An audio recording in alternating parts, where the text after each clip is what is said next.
This is what happens after Ezt megnéztem most, és ez vicces. you beat the backrooms. The backrooms has millions of levels. If you beat all Mivel, hogy mi történik, hogyha kiviszed a backroomsot.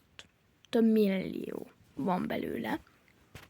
of them, 3 good things might occur. First, És akkor, hogy ha kiviszed mindegyiket, akkor 3 jó dolog fog történni.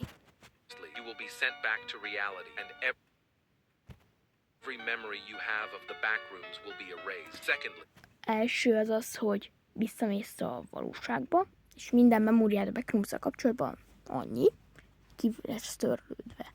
you will be sent to level heaven with no dangerous entities and lots of food and drinks. And thirdly, Akkor a második az az, hogy a level, a mennyország szintbe fogsz kerülni, sok étellel, itallal, semmi ijesztő, vagy semmi veszélyes entitás.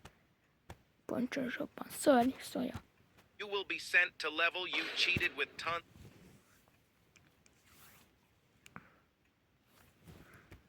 of partygoers, and after that you will be no clipped to level run with every single dangerous entity chasing after you. No kilometers to run, and even if you finish, you will end up in level fun.